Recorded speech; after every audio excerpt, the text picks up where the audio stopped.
two, one, two, three, four.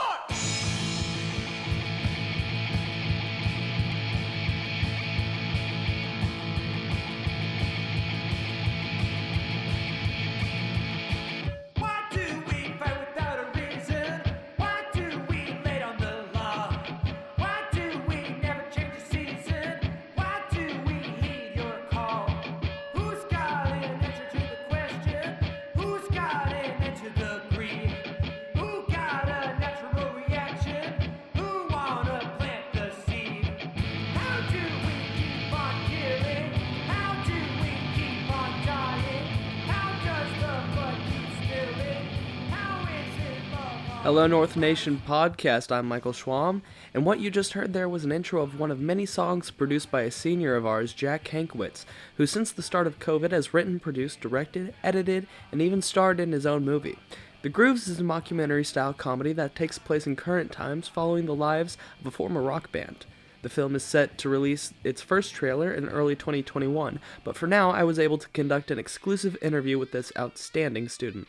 Hello, my name is Jack Kankowitz.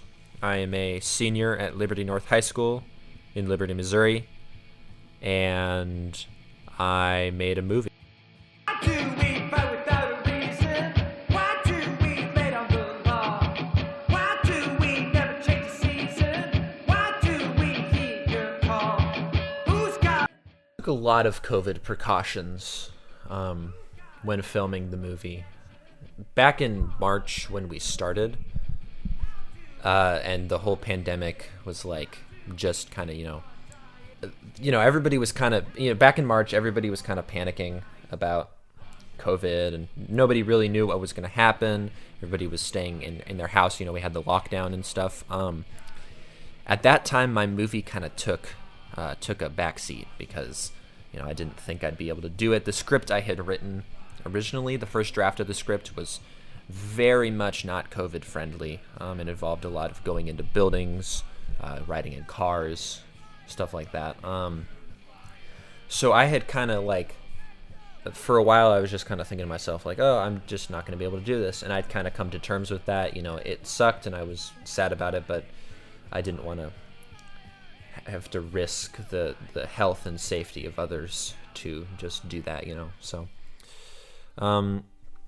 so kind of as things kind of flattened out a little bit and it became clear, okay, 6 feet apart, social distancing, masks, etc. As that kind of started to flesh out, I revisited the script and kind of changed it up so we could be able to record it in a COVID safety environment. So some of the precautions I took to do so were, so for the interview scenes, I kept it very minimal to the amount of people that were there. I made sure it was solely me, the actor we were interviewing, and my one of my friends as kind of a helping hand, per se. There were a couple of times we were inside for interviews, a couple of times we were outside.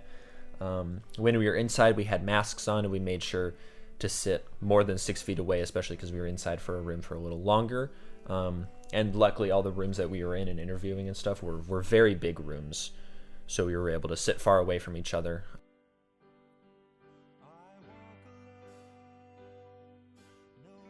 The idea originated from a skit that my friends and I made for a video back in November of 2019 for a video contest. The video incorporated multiple parts and things, but one aspect of it was a sequence with a band, and at the time it was basically just really stupid. The video, it didn't really go anywhere. It's not like a very good video or anything, but the band in that video kind of inspired what became the plot of this film, in the sense that it just kind of it was a fun part of the video that I kind of enjoyed doing. And so I kind of thought to myself, I was like, I could make a feature-length mockumentary about this group. The Grooves is a feature-length mockumentary, which is a fake documentary about a rock band, The Grooves is their name, getting back together for a COVID reunion concert of sorts. The majority of the mockumentary follows the history of the band through a series of interviews from both the old bandmates in present day, and also a couple of other faces like their former manager, a couple of rock historians, a fan or two, stuff like that. And it kind of illustrates and catches up the audience on their past and what they're going into in this final concert scene. And then it ends with the final concert scene and then all the shenanigans that go on there and stuff. As far as the final concert scene, which was the biggest thing that we needed to have more than one actor on screen at a time, that was quite an adventure for COVID safety. We ended up using a facility that had like it was a liability to them if we violated COVID protocol. So that was kind of like, on top of it all, that was another motivation to make sure COVID was our top priority while doing all of this. So we sat down,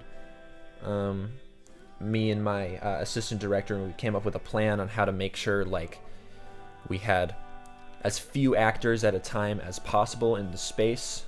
We made sure that we had masks on the whole time while filming, including actors on set. The only time people took off their masks was when they were on stage, set in a spot that was more than 6 feet away from other people and they weren't moving around or facing other people. So during that, we didn't have, and then, normally if that was the part of that's the part of the concert they were performing for, that they had their masks off. But instead of singing and stuff like that, we just had them lip sync the words while we dubbed in the audio later, as to not, spread germs by singing, which is a really highly transmittable way. Then we also, 6 feet apart, masks on at all times. We had a couple of designated breaks for the within the final concert scene day,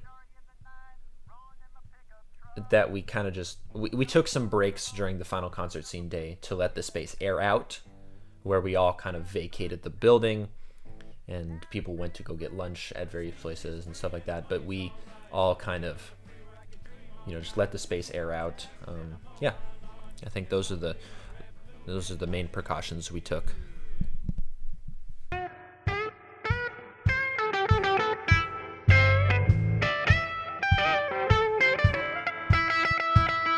Where the speech is free and the money's alright, no matter